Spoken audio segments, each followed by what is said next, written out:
Welcome back to the Taught Not Told podcast. Today, I have an extremely exciting episode.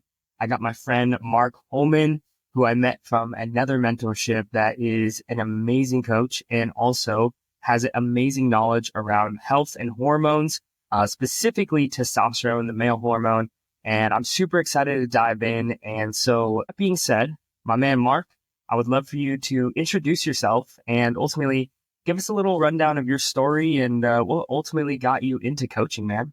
I'm glad to be here. My name's Mark Holman. Been in the health industry coaching for full time for about 4.5 years now. So coming up on 5, which is a major milestone. What I do, I coach men. I help men optimize their health, hormones, energy levels, confidence, all of that stuff. And really how I got into this, I'll try and keep it brief. Can be a long story. As much time as you need.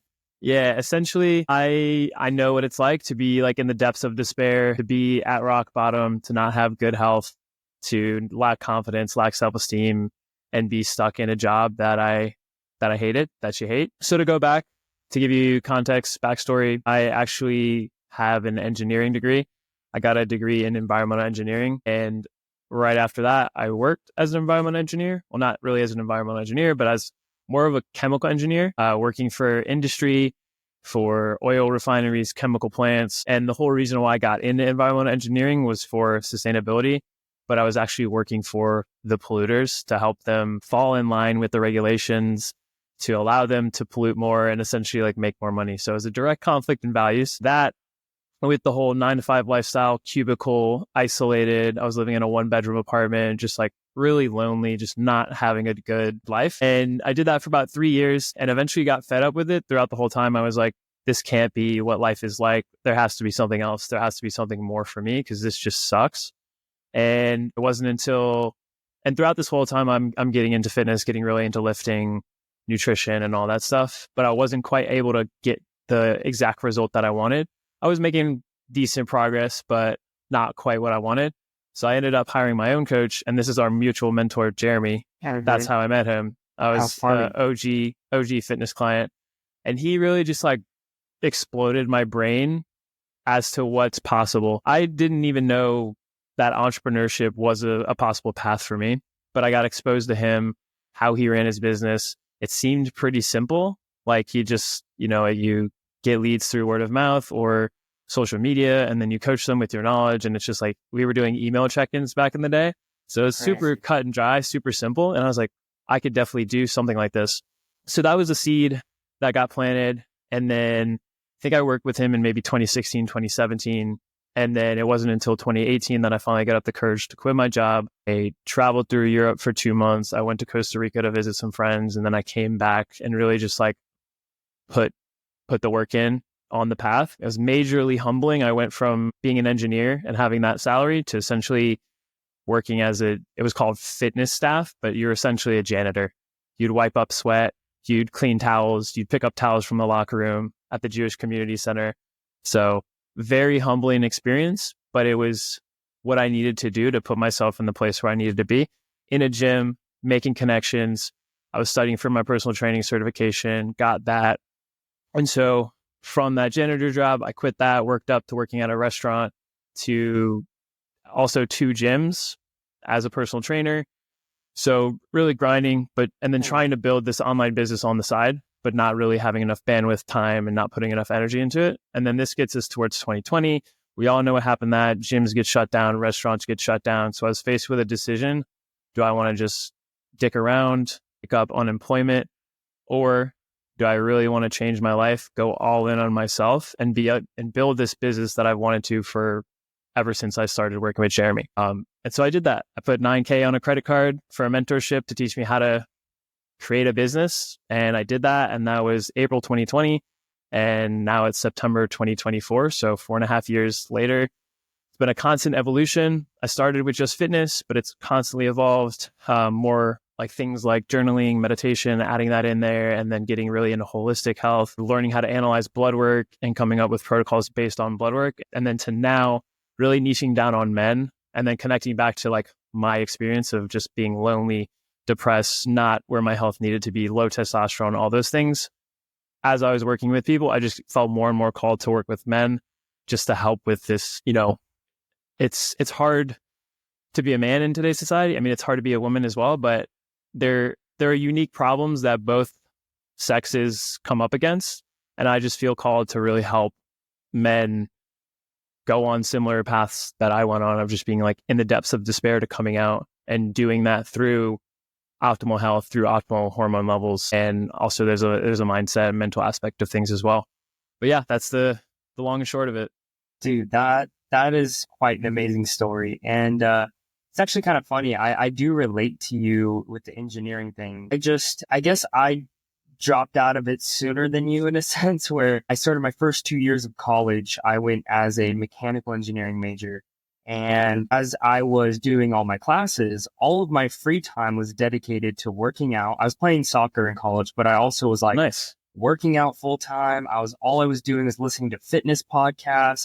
All I was doing on my computer when I wasn't doing homework was studying fitness and health. And I was so fascinated by it. So I ended up changing my major to kinesiology and fell in love with it, man. So I could definitely relate to you in the early stages of that journey. Of all of our focus was really on like the numbers of like the workouts, the statistics of like, oh, am I getting my steps and calories? And I really love to hear that, coaches, especially the great coaches that I know, go from just the numbers and those data points to really taking a step back and really seeing that there's so much of a bigger picture going on. Like how you mentioned the journaling, the meditation, and how those things, that inner work, those other things really play a role in the fitness journey. And I think a lot of people kind of ignore those things or don't really include those things. And I really see those as signs of a great coach, is when you actually are not only talking about those things, but integrating those things with your clients as well. So that's fantastic to hear, man. And thank you for sharing. So I think going into that, I see that from your content, I know with the mentorship that we're part of, I know you definitely are involved with that in terms of helping other people in that mentorship with hormones. And I know your specialty is testosterone. And I also know that you're not one to shy away from investing in yourself and your knowledge. So I would like to know is like, where have you found most of your knowledge when it comes to testosterone? I think you recently went on a trip too to learn more about testosterone. So, what has ultimately been like the main source of a lot of the things that you've been learning about testosterone, and what are some of the like really interesting and amazing findings you've had over, say, the last few years now? Yeah. So the biggest place that I've learned pretty much all of the deeper holistic health stuff is from a mentorship called the Institute of Health. It's my mentor, Jake Carter. He's over in Australia, and they're really, in my opinion, running like the best health mentorship for health coaches. The amount of due diligence that he puts into the modules, and then also the research to create the modules, is ridiculous. And that trip that I went on was to meet up with him and learn. He was doing a seminar in Amsterdam, and it wasn't just on testosterone, but it was on blood work, advanced functional blood work analysis. And so I was really exposed to the depths that he goes to find the optimal ranges. And then from that, you can extrapolate, like, this is where the optimal like marker lies.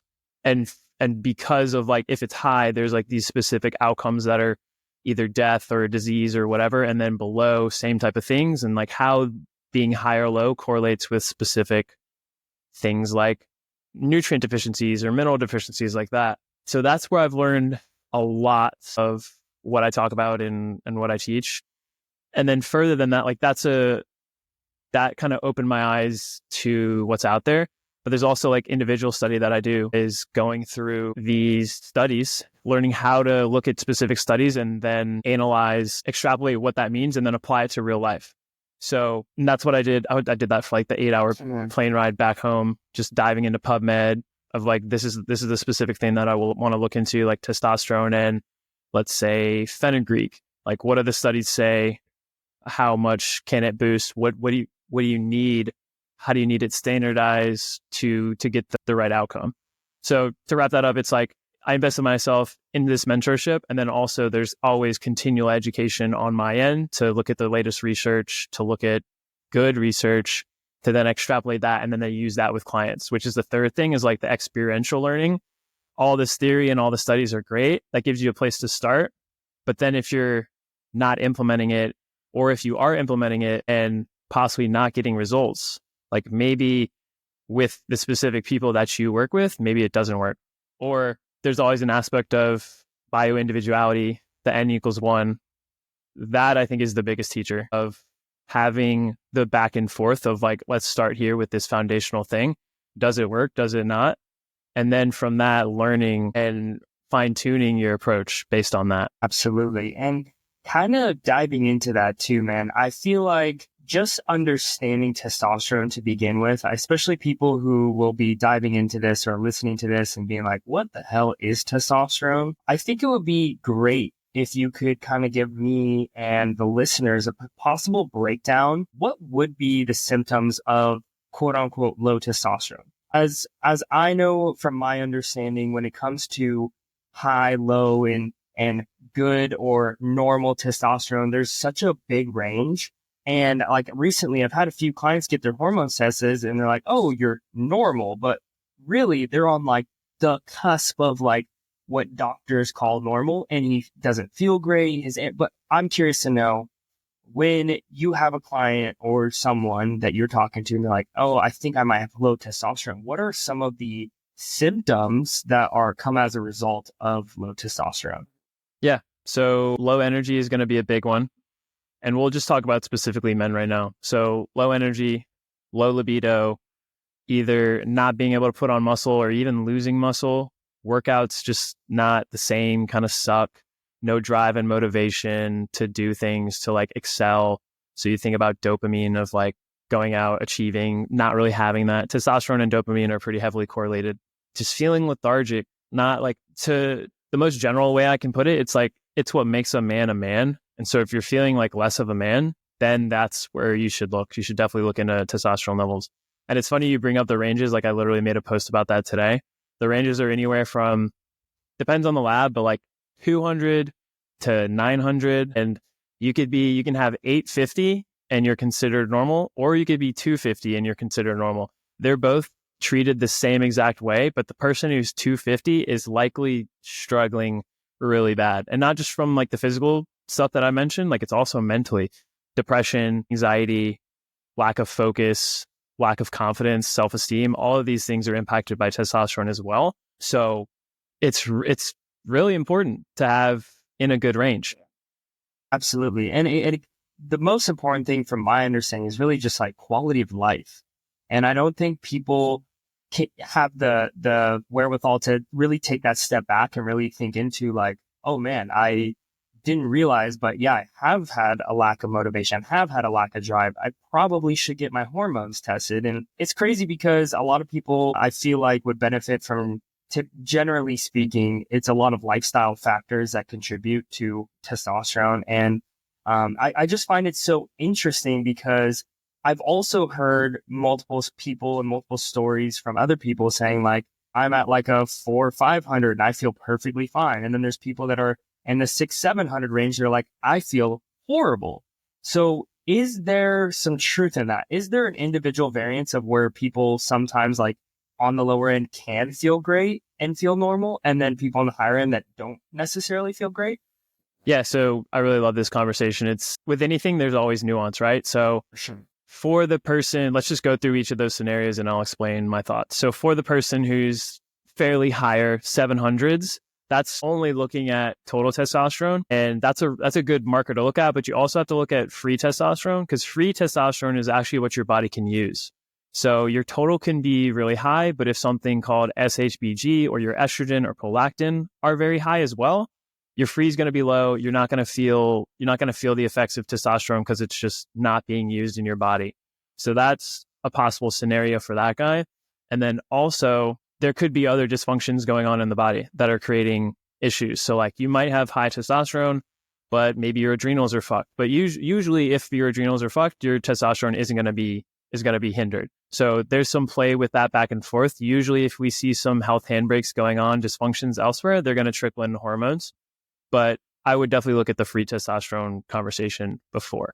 And then going to the guy who's a little bit on the lower end, but feels great, like his free, same thing. His free could be high because his SHBG is in range, not high prolactin, his estrogen is fine.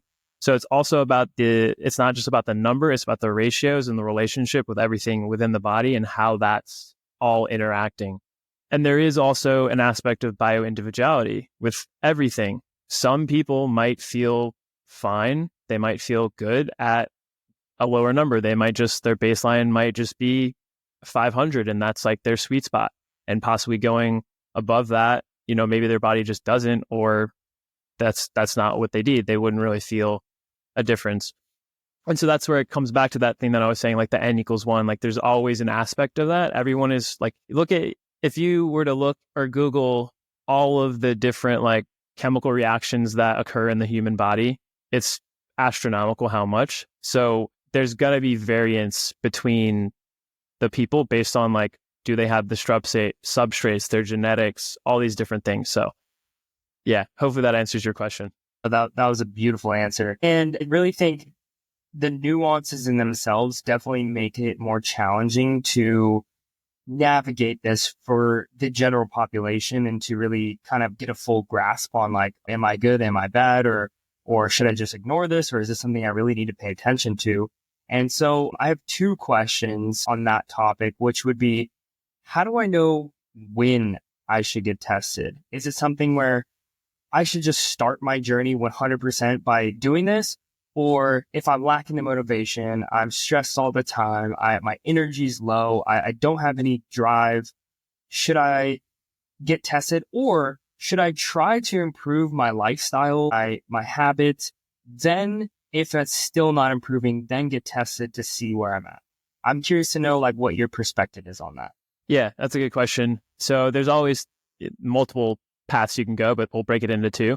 So let's say you don't, well, let me back up. When you should like get your blood work done, I think it's always a good time to do that, because the more clarity you have around what's going on inside of you, the better, and the more educated your approach can be. So for me, every client that I get, we start with blood work because it just gives us so much specificity in the approach.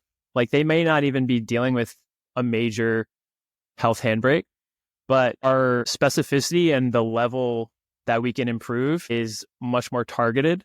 So our efforts are very specific and time isn't wasted.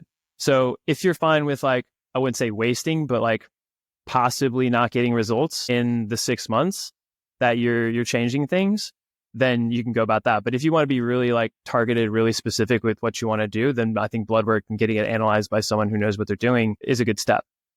Caveat to that though, you should always be improving your lifestyle, improving your nutrition, all of these things. Like that should always be a baseline. So it's kind of both. Like definitely at the same time that you want to get these tested, that you're experiencing some of these symptoms and you aren't addressing lifestyle, like, bro, it's obvious. Like change some of your lifestyle, like look into your sleep, look into your nutrition. If you're not working out, like definitely get into the gym and start training. Then from that, like you can get a little bit more specific if you want to. And then the approach changes because there's also this, out in the fitness world, in nutrition, there's all these diets, right? There's vegan, carnivore, paleo. It can be confusing. And so what eliminates confusion is clarity.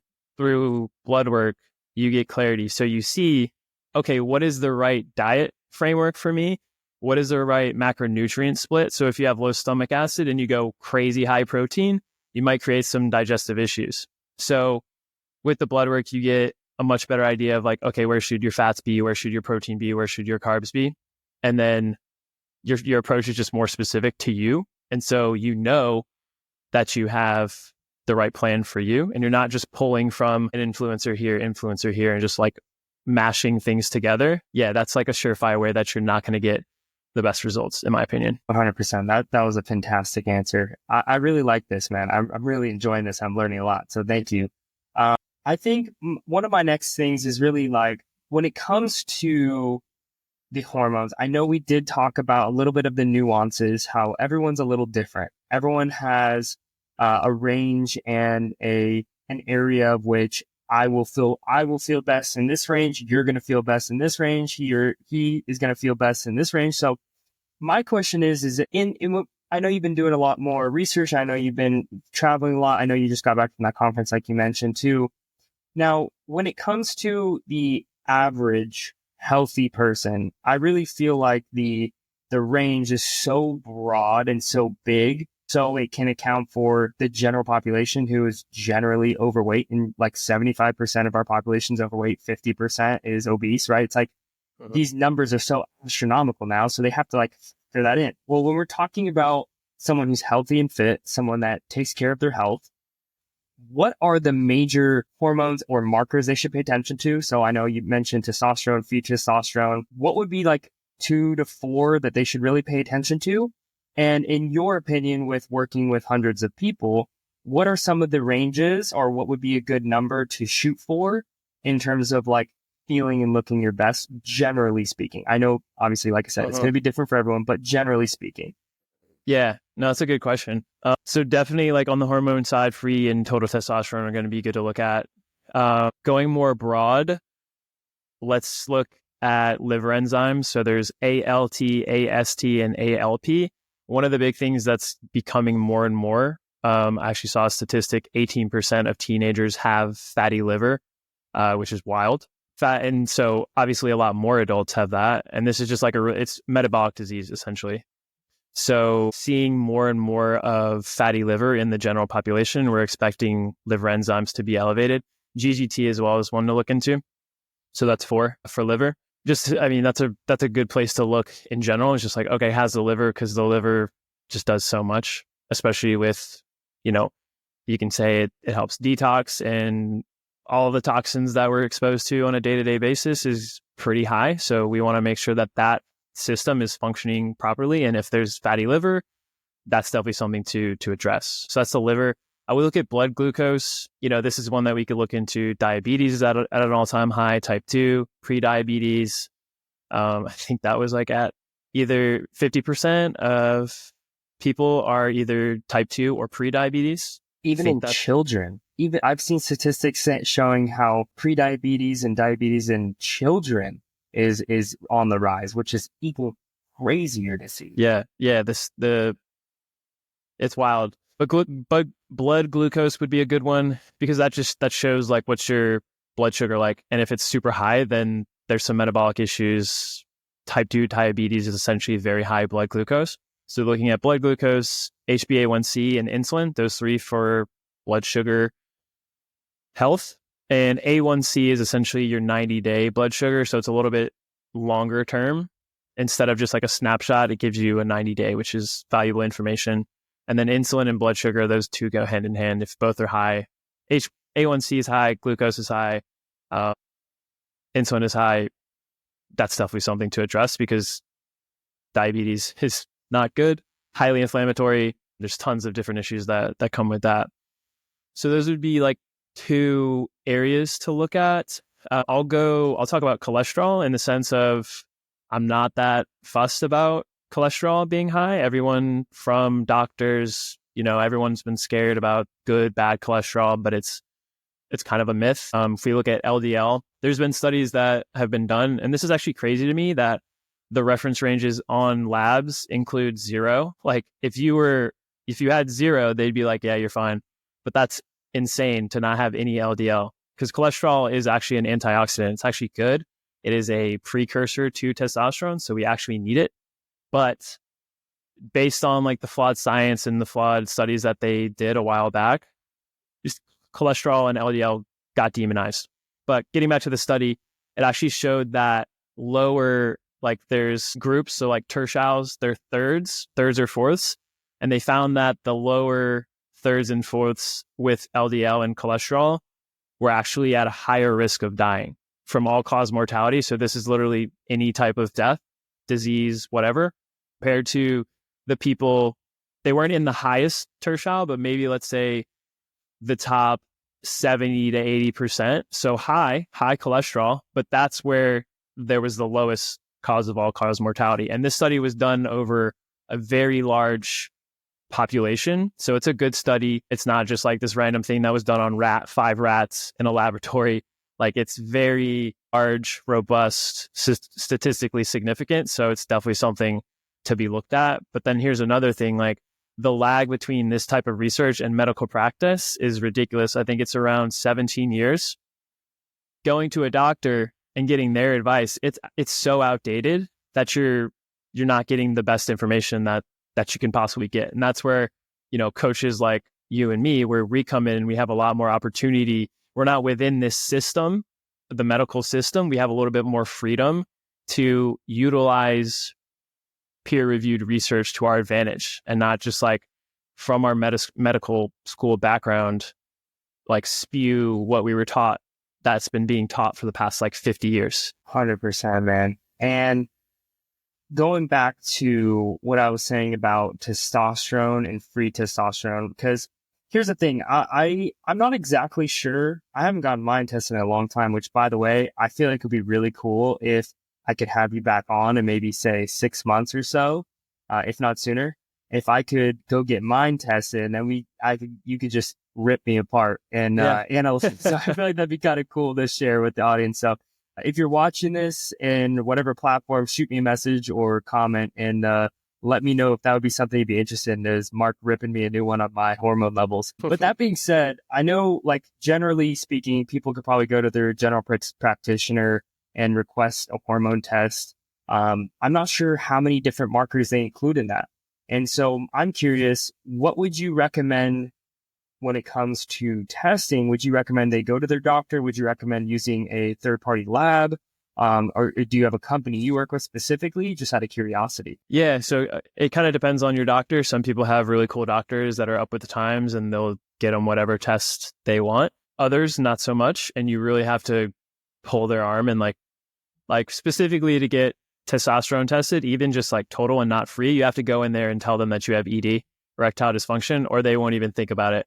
So there's definitely that. Depends on your doctor, but I don't even mess around with that. I just go third party. There's a website called Marek Health, MAREK health.com. That's where I send all my clients. I got a code, Mark Holman, 10% off your order. I don't get any commission, but 10% on blood work definitely helps. And usually, like, the panel that I recommend, it comes around $250, which is really not bad. I've looked at so many different companies and Marek has been the cheapest, most affordable, and just the experience is really good. And you can literally go on the website and order exactly what you want. And I've got a panel I can send people if they want, after they listen to this, they can just message me or you or whatever, and I can share it with them of like how exactly to create the panel. But yeah, I would definitely go third party, because it's just a headache to deal with your doctor. And they're, even if they, you can tell them like, I want a comprehensive panel, it's not going to be comprehensive enough. Like, that's from my experience. For some reason, they gatekeep these blood tests. I really don't know why. Because awareness of your hormones hurts them from making money on us being sick, which is a crazy statement to make, but it's absolutely factual. I'm sure we could go down a lot of rabbit holes and into the deep darkness that comes from, like how you touched on cholesterol and pharma possibly being involved in that realm, and definitely too many things that I've took too much time diving into, to be honest, but we'll save those ones for another time. But I'm kind of going back to what I was mentioning about the testosterone and free testosterone, because I feel like most people who end up getting a blood test or testosterone test, they really might be curious of like, okay, maybe they have a past one they could take a peek at, or they have a doctor's visit coming up and they're going to ask, what would be that ideal range, that like sweet spot that you've seen in a majority of your clients or the general population to be like, is it around a 600? Is it around a 700 for testosterone? And what would be that number for free test that you would say like, that's a pretty good one for, generally speaking? Again, I know the nuances. Yeah, of course. So my optimal ranges for total testosterone is 700 to 900. And, 700 is, we'll just say 700 is the lower limit, because if you're above 900, I'm not freaking out either. I'm actually impressed. The 700 as the lower limit for total. Free is a little bit interesting because different labs use different tests. And so I've seen some be like closer to 300 and that being like optimal. And then the other test is like, it's more in the single digits. So that one's a little bit more nuanced, but it's like, you have to understand which one you get, because you could be in the single digits, but the optimal range is 300. So like looking at the units, looking at the actual test. What are they normally measured as? It like nanograms per deciliter? So yeah, total testosterone is nanograms per deciliter. Free, let me check. I don't remember free units off the top of my head. Those units always kind of confuse me. And I've always been like, okay, I have an idea. I just know the numbers, but I don't necessarily know what those units always mean. That wasn't always my specialty. Yeah. So total is nanograms per deciliter in the US. It's different in the UK and elsewhere. And then free is picograms per milliliter. And so the range, what I've seen, the normal range would be like anywhere from like 5 to 20 or so. And so I usually like it like 11 to 20 is usually a little bit sweeter. Yeah.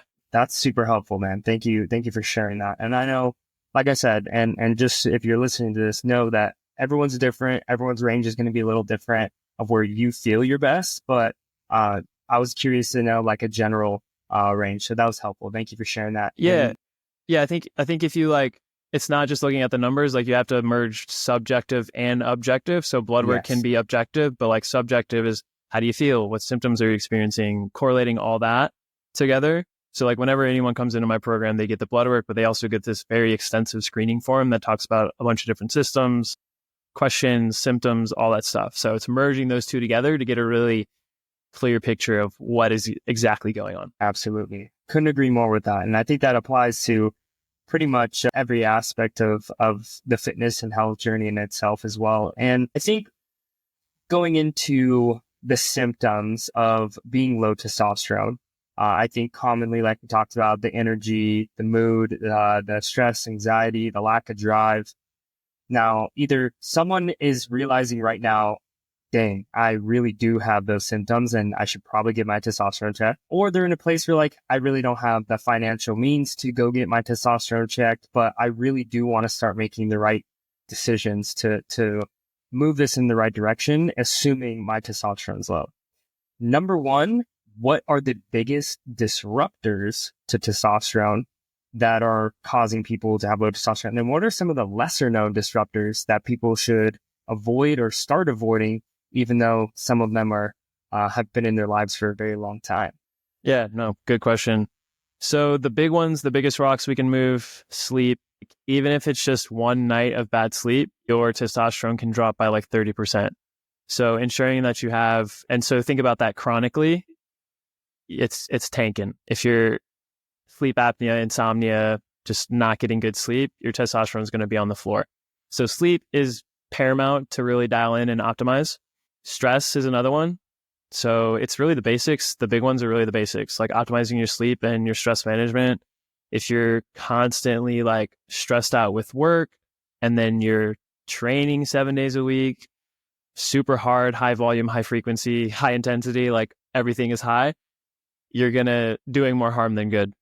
And so that's another thing, the nuance with training, like training, lifting weights, very good for testosterone, but there's a balance, right? If you overdo it, if you're training too hard, overtraining, or rather lack of recovering, you're going to have, your hormones are going to be on the floor. So those are definitely the biggest one. And then like, there's obviously nutrition, like make sure you're eating a nutrient dense diet. You're not eating processed food, all this bullshit.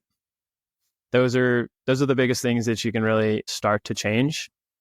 And yeah, getting into the lesser known ones, I always like to talk about plastics. So this might be like lesser known, but kind of getting into the more known these days because it's becoming more and more spoken about. Plastics, using plastics. So this is like, the classic meal prep.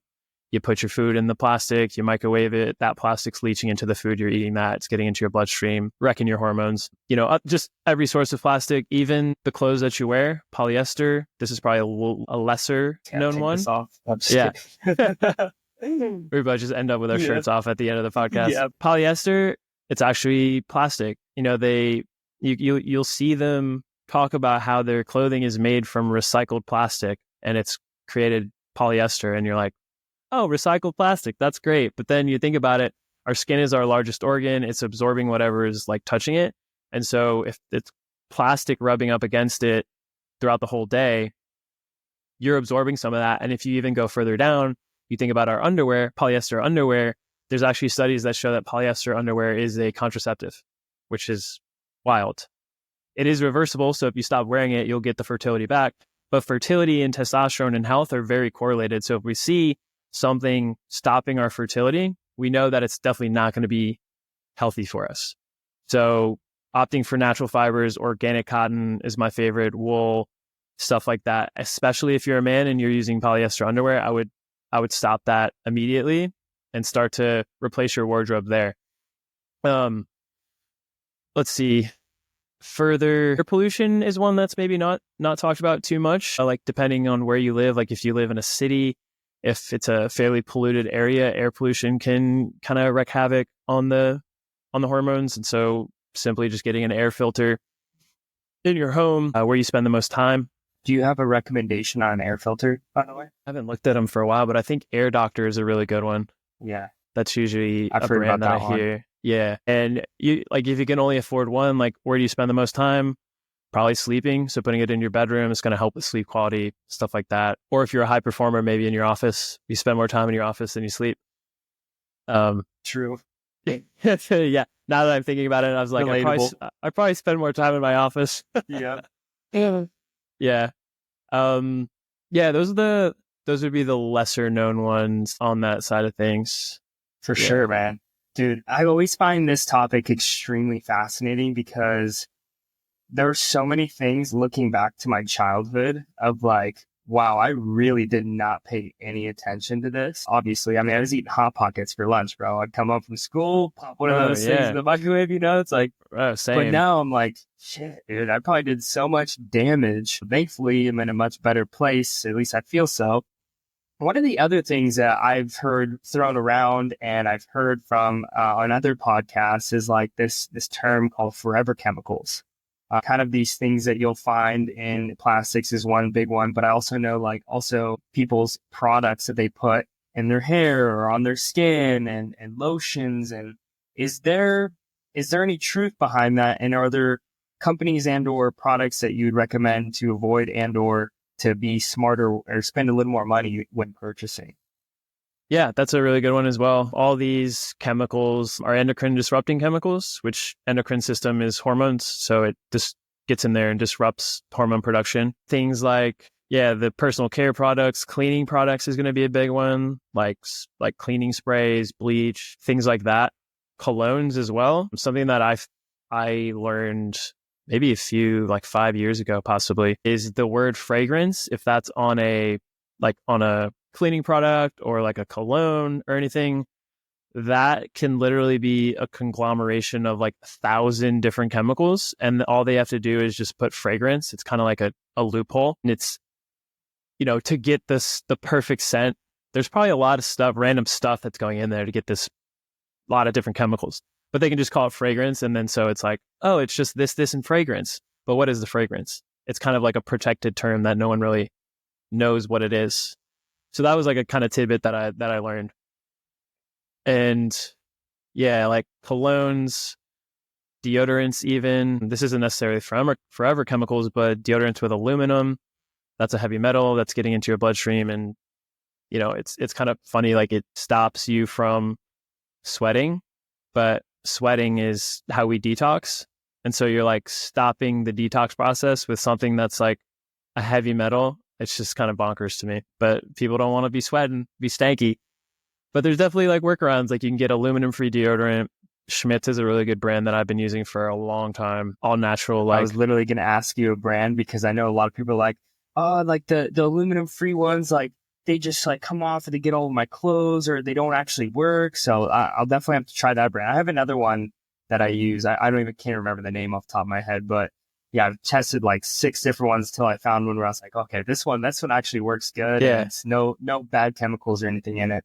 Yeah. Schmidt's for deodorant. And then like cleaning products, Branch Basics is a really good brand. Dr. Bronner's is really good for soap. Like I use that for body wash. And then also they have like a cleaning spray or cleaning soap as well. Those are pretty simple. I use Dr. Bronner's for a lot of things. Amazing. That was fantastic. Now that someone's recognized, okay, I have the low testosterone, I'm going to start fixing my lifestyle. They've already been making those better habits in their lifestyle. They're like, okay, I realized that the biggest disruptor for them was sleep. They got that on track. They threw away all their underwear, bought all new cotton, 100% cotton, the high quality stuff. Now they're rocking and rolling in the right direction. Maybe they're still noticing like, hey, I'm still not optimized. I'm still not where I want to be in terms of my testosterone levels or my symptoms. Obviously, there's a plethora of things that could be involved in this, but I'm curious, are there any, on one end, natural supplements, foods, and or alternative supplements that would be recommended for someone that is trying to, say, boost testosterone or encourage more more testosterone production? Yeah. There definitely is. The like testosterone boosting supplements do work, but there's a caveat in the sense of, is it what you actually need? So this is the point where I'd be like 100%, don't waste any of your time and money and effort. Get your blood done, get your blood tested, so we can really see what exactly is going on. So we're not like trying this supplement and then this supplement and then this supplement and then not getting results. And you're like pissed and you're like, oh, like I tried all this stuff, but it's like, we didn't know that you needed it or didn't need it. So getting blood tests 100% at this point. Yes. That being said, I'm just going to assume that this person is deficient in everything that I talk about. So they're going to get the boost. So zinc is a big one. Zinc is actually required for luteinizing hormone, which is essentially what tells our balls to create testosterone. So if you're deficient in zinc, you're going to be suffering from slightly lowered testosterone levels because your body's just not working as optimally as possible. Same thing with vitamin D. There's a study done, I think it was around 18% increase when supplemented with vitamin D. And this is people with deficient vitamin D, which is a large portion of the population. Most people. The majority of bloods that I see are vitamin D deficient. And this is not just on the normal ranges, but also the optimal ranges, which is all a lot tighter. We'd want your vitamin D to be a lot higher. Zinc, vitamin D, we can look at like the thyroid is very important too. So ensuring selenium is adequate. Less studies on selenium than zinc and vitamin D. Zinc and vitamin D are like the staples in terms of nutrients. Magnesium as well is going to be good. Most people are deficient in magnesium just because of the soil, the foods. It's kind of hard to get a lot of magnesium from food. So that's going to be a good supplement that might give you an edge. That's nutrients. So in terms of like herbs, Tongkat Ali is really a popular one these days. Huberman talked about it, made it famous. I'm a big fan of that. It helps with mediating stress. It helps with lowering SHBG, which we talked about, which can increase free testosterone. So you'll get that benefit. Can also possibly like help stimulate luteinizing hormone as well. So I love that one. But the thing here as well, with any of these supplements, you want to make sure that you're getting a high quality supplement. And the thing with these herbs is they need to be like, if you look at the study is done on the specific like active ingredient to a certain standardization. So you have to make sure that the product that you're getting is one, dosed correctly, and two, standardized adequately. So you're getting what you need for that effect that they saw in the study. There's so many brands out there that don't do this, and they just like are selling this product based on hype. They say it's got Tongkat Ali, and you're like, oh, I heard on Huberman Tongkat Ali works, and you're like, you buy it, but you don't get the result because the product sucks. That's a big thing that I see, and I do like these T booster product like myth busts, I guess, and just kind of tear them apart because a lot of them are doing this. They're using proprietary blends, which if you don't know what that is, it's essentially like pixie dust. They're all the ingredients. They're like a little bit of this, a little bit of that.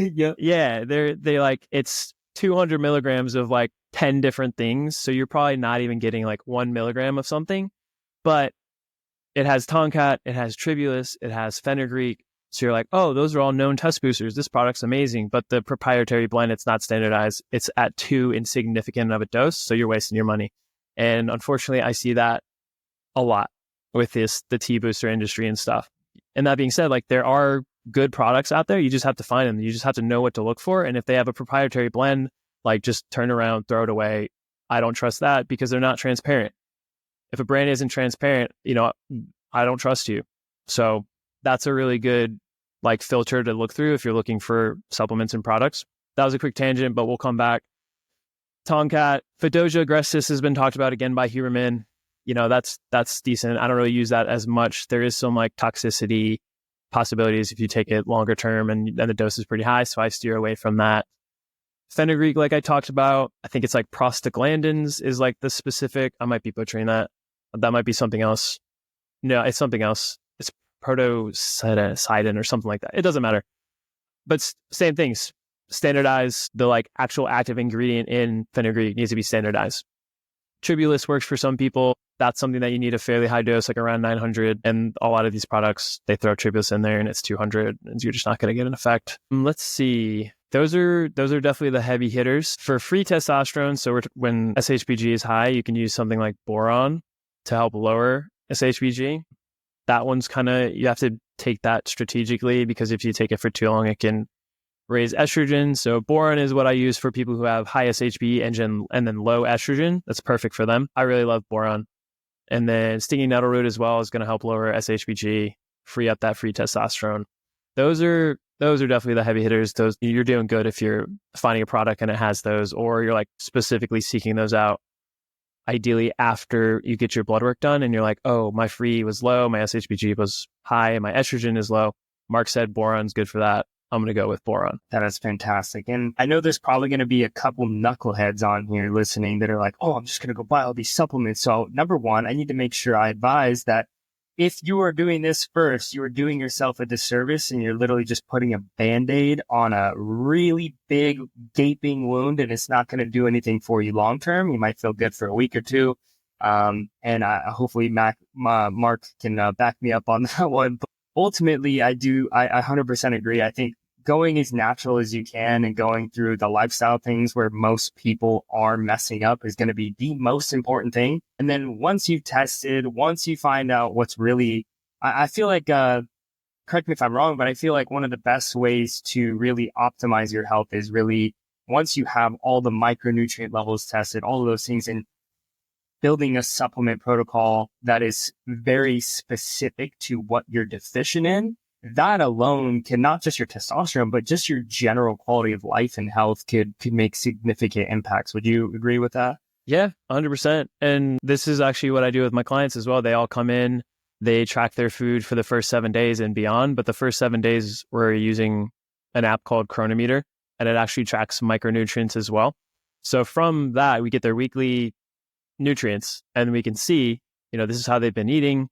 They're deficient in this, this, and this. And so maybe it's from that, we're like, okay, start eating these foods that are high in these nutrients that you're deficient in. Or if it's something like magnesium, possibly vitamin E or vitamin A. Vitamin A is a little bit easier, but vitamin E, then, strategically targeted supplementation there is going to really help you get that specific nutrient filled and just feel way better. 100%. And just before I forget, I do want to dive into foods, but just so if someone is trying to do some research, they've done a lot of these things, again, they did all the prerequisites. Is there a brand that you typically like when it comes to these supplements, whether it's the nutrients or the Tongkat Ali, for example? Is there a brand? Yeah, so I don't have any affiliation or anything, but the brand that I really like is Now Foods. And the reason why I like them, third-party tested, they're very transparent. They do studies on other products, and they always come back as like, what they say is in there is actually in there. Now Foods is really good. They don't have everything, but what I like for more like on the herby side is Nootropics Depot. Same thing, third-party tested. Like, I trust that company a lot. So those would be my top two. Now Foods for like nutrients, and then Nootropic Depot for some of the more fringy stuff. Beautiful. Thank you so much for sharing that. And to kind of dive into foods, I'm curious, are there testosterone boosting foods or foods that seem to be more, say, anabolic in a sense of that are going to be best for our testosterone, foods that we should regularly include into our diet if we are looking to enhance or maintain healthy testosterone levels? Yeah. So what comes to mind first is pomegranate. They've done studies on pomegranate. Really? Increasing testosterone by, I want to say, 18% in the teens to low 20s. But you'd have to look into that That's study. The one I didn't know. I think it's pomegranate juice, if I remember correctly. But again, it's like really high quality stuff. It's not the concentrate. So that's one that could be cool. I really like, and this is kind of weird, but you get a lot of benefits from it, is eating pomegranate like an orange. So like, you're not eating the outer skin, but you're eating the pith inside, which is like kind of bitter, but there's tons of benefits there. Like, pomegranate is a modbiotic, which it's selectively antimicrobial. So it'll help proliferate good bacteria in the gut, but also kill bad bacteria in the gut. It's super cool. So pomegranate. Blew my mind, bro. Yeah. That is so cool. I had no idea. That is really one I've never heard of. I feel like I try to keep up to date with this stuff, and that's actually one that literally just blew my mind. I had no idea about that. Hell yeah. So yeah, pomegranate's good. After that, it's just like making sure you're eating nutrient dense foods. So like grass-fed liver is going to be really good. Tons of vitamin A, copper, zinc in that is going to be really beneficial. People talk about oysters because it's just super high in zinc, a highly bioavailable zinc as well. Those are going to be good ones. Ensuring that you have adequate fat intake as well. Like hormones, they need fats to be created, cholesterol as well. So making sure that you're getting adequate fats like omega-3s, salmon, wild caught, your grass-fed steak, grass-fed beef, that type of things. Eggs. Yeah, eggs as well. The thing about eggs... Got the cholesterol and fat, right? Yeah. Yes. No, I was just going to say... Yeah. Don't make me stop eating eggs. No. Eggs are cool. You're good. Okay. The one thing I will say is some people can be sensitive to eggs. It is kind of it can be high in histamine. And if you have gut issues, eating eggs might not be the best for you. I actually experienced that. I was like eating scrambled eggs every day and I was like, just my stomach was wrecked and it was just not a fun time. And then I was like, oh, it's probably the eggs. And I stopped eating eggs and I was fine. So it's a high on the allergen list. So that's my only caveat on eggs. Like, this is the gripe that I have with like influencers that just like promote a specific food or diet. It's like, yeah, it's a good food. It's very nutrient dense, but there has to be like a nuance, a caveat of like, it might, only if you digest it well. Same thing with dairy. I'm a fan of dairy. I do well with dairy. Some people do better with raw dairy, which is something to try out. But if you're lactose intolerant, like dairy isn't going to boost your testosterone at all. It's going to make you feel like shit. 100%. I will say eggs, I've noticed a big difference going from normal store-bought eggs, even if you buy the really good ones, versus like farm fresh, farmer's market, high quality eggs. Not the yolks just look completely different, but also like I feel so much better eating those versus like Costco eggs or just normal store-bought eggs. It's dramatic difference. Yeah, I actually did like a mini experiment comparing the Costco, they call them pasture raised, and then I went over to Whole Foods and I got the like a Vital Farms pasture raised, and they look completely different. The Costco was like way more yellow, which is like less nutrient, and then the Vital Farms, which is a good brand, it was way more orange, and I was like, that's interesting. I don't trust Costco brand stuff anymore. I know, right? It's kind of a trip. Yeah. Wow, dude. I'm still kind of shocked on the pomegranate thing. I'm gonna start eating those way more often, man. Yeah. Wow. I've honestly learned so much today. This is phenomenal. I'm pretty blown away by your depth of knowledge on this topic, and I know for a fact a lot of people are going to get some value out of listening to this. And like I said, man, I honestly, one of the biggest things that I feel like I want to take to the next level with my clients and my business, and I feel like is that realm of hormones. Like I just had a lady on last week where we talked about a lot of the female cycle and the female hormones. And that's why like I'm stoked that we stoked on male specific testosterone and really understanding that. And even then I do feel like some women would get value listening to this, but I think my next question is really revolves around like kind of, I know recently you went on that trip and everything, you said you learned some new things. Is there anything that I didn't touch on or anything specifically that's in your mind right now that is like, oh, this was a really cool thing I learned, or this was really fascinating, or anything testosterone related that I didn't touch on that you feel like is worth sharing and could be valuable for people listening? Yeah, definitely. And it's slightly controversial. Please. But we'll go into it. I love it. The whole idea of TRT, right? Testosterone replacement therapy. It's all the rage these days, and everyone who is on it or thinking about it thinks it's like a miracle pill, think it's the next best thing. But it's really not. There's people that do it, and I'm in these like TRT support groups and stuff just to keep my finger on the pulse, and there's people posting every day about issues that they're experiencing, like their blood markers are off. They have to donate blood. They're, just not, maybe they felt great 2 weeks in, but now they don't feel good. And so there's a lot of like variance in why that is. One, the main point that I want to get across is just like, it's it's a Band-Aid. We talked about conventional medicine and that whole approach. You're addressing symptoms. You're not addressing the root cause. You're not addressing why do you have low testosterone in the first place. Look at that. And then if you've tried everything that you can think of, then maybe it is a good idea to hop on TRT. Or if, you're just in the depths of despair and things are really, really, really bad, like maybe it's a means to an end and then you get off. But there's a lot of negative impacts as well. There's like fertility impacts. If you're on TRT and you're trying to conceive, there can be issues there, which I feel like doesn't get talking about that much. And then also, which I think is really funny, is the carrier oils that are used to inject with are seed oils most of the time. So someone can be very into their health and like, oh, I avoid seed oils, but they're on TRT and they didn't check, or some people check, but it's like cottonseed oil is a big one, sesame oil, I forget the other one, but they're essentially injecting corn oil, I think is used as well. And you're like, why? You wouldn't even eat that, but you're injecting that shit into your body. It's wild. So that's like a funny little tidbit that not many people know or talk about, which I think is, I think it's silly. And then another crazy thing, these are like really fringe things, but essentially like if you're using a needle like going through a rubber or a plastic vial, the needle that you're using, this is like very obscure, so take it with a grain of salt, but you're puncturing with the needle through like plastic or rubber. And then there's a possibility that some of that rubber can be in the needle as you inject. So you might be injecting like rubber, plastic, microplastics into your body as well.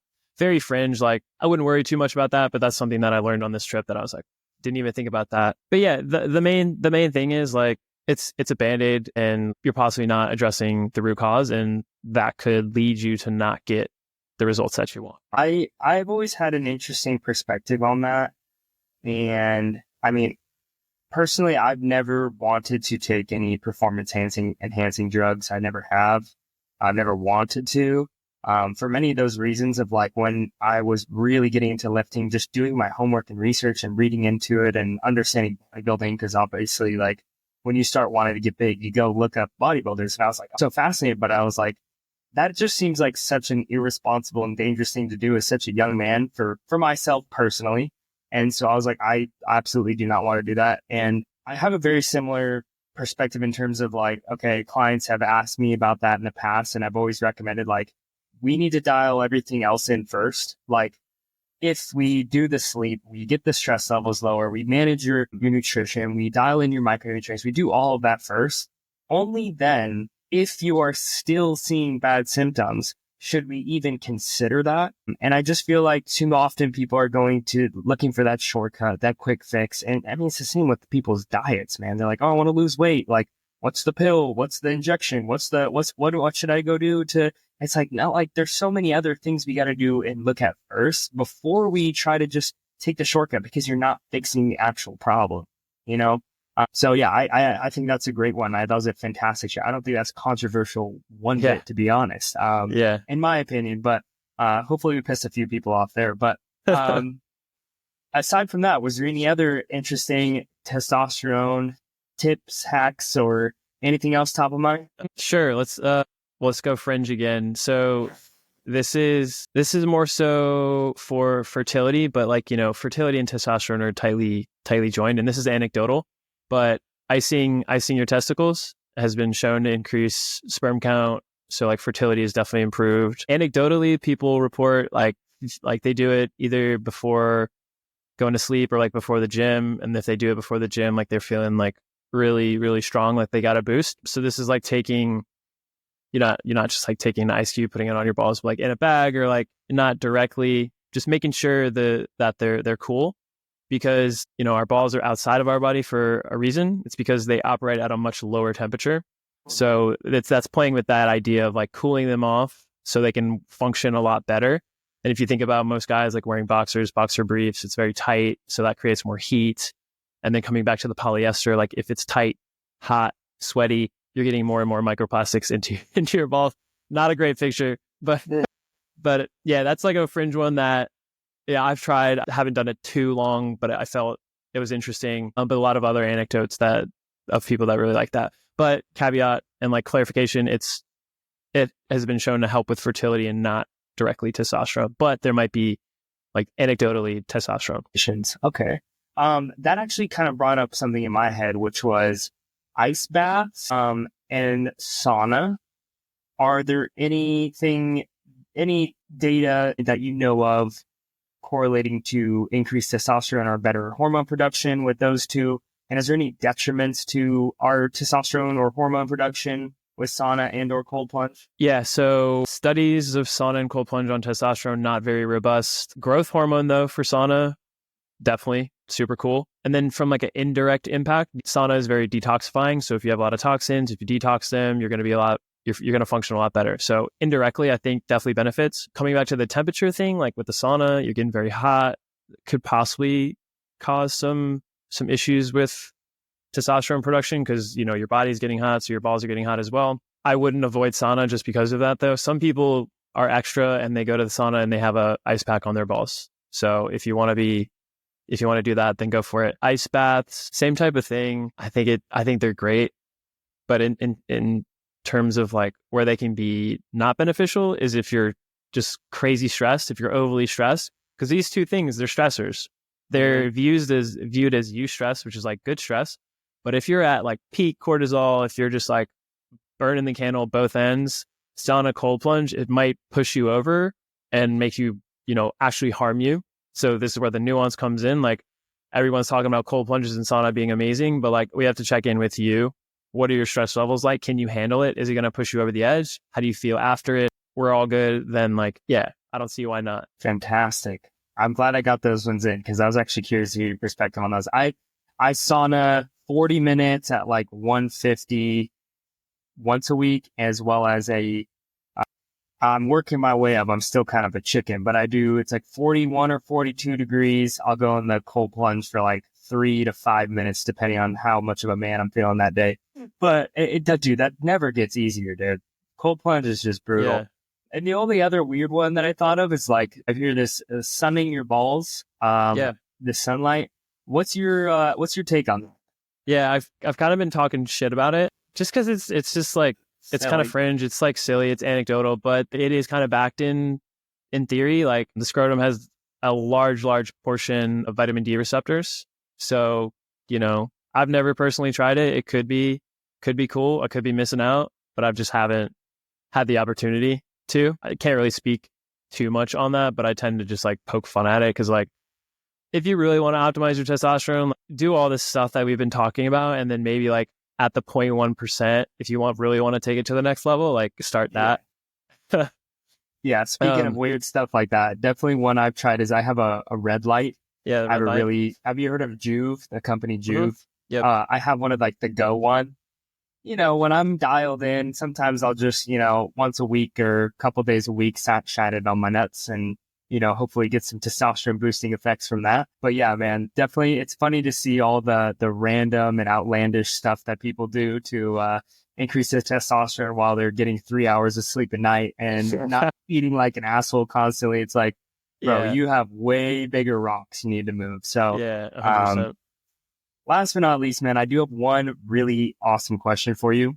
And that is, if you could only teach your clients one skill or habit that would have the single greatest impact on their health and quality of life, what would it be? Oof, that's a good one. I want to try and not, like what immediately comes out is sleep, like learn how to sleep well. But I want to take it further and learn how to run that N=1 experiment. So not just like taking what everyone does and use it as the Bible, but really like if you're doing something, really being intentional with it and tapping in and being like, how is this affecting me? How is this affecting my energy? Blah, blah, blah. How is this affecting me in general? And then being able to start to make decisions based off of that. So you can like eggs. I read an article that said eggs is the best food in the world. But when you eat eggs, you don't feel that great. And you're like caught in between, oh, but it's supposed to be a great food. What's wrong? Having that awareness and that understanding to be like, it might not be for me, and trying other things. That's where I would go. So you can call that like, I don't know, Individuality Regulation, if we'll give it a name. I like something like that to just, like use the feedback as a learning opportunity. I think what came to my mind was just the word pay attention. Yeah. Pay attention, right? Yeah. It's just pay 100%. attention to like the feedback that you're getting, pay attention to the signs and signals. Like it's so amazing how our bodies are such complex machines, but oftentimes they give us the littlest and minute details that if you really pay attention to it, it's like, I have this cool aura ring that I'm always wearing, but if I just really paid attention, like, oh, how do I feel when I wake up? Well, I felt like shit. So what did I do the day before? Oh, maybe I was on my phone until 12 at night. Okay, maybe that's when I should stop, pay attention. And also, this is why I love journaling or writing down, like in the morning or at night, like, how did you feel that day? What things came to mind? Or how was your digestion that day? Like noting down these things and paying attention to them, finding signs and patterns is so amazing for the body. So that question I just asked you is part of the Taught Not Told podcast tradition. That's my company's Taught Not Told. It's my brand. It's about teaching people instead of telling them what to do. You did an amazing job at teaching people about their health, about their hormones, about testosterone, and I cannot wait to share this with people. And last but not least, man, I want everyone listening to this to go follow Mark on Instagram, and I want them to please go shoot him a message and thank him for all this amazing information, because I know you got a ton of value from this. But aside from that, Mark, where can people find you? What is the best way to reach out to you if people are interested in learning about hormones or wanting to get that test? I'll add all of this to the description, by the way, so you can go tap below to find you. But yeah, what's the best way to connect with you, man? Yeah, best way is on Instagram, Mark Holman Health. Super simple. Perfect, man. Well, Mark, thank you again for your time. Thank you so much for coming on today.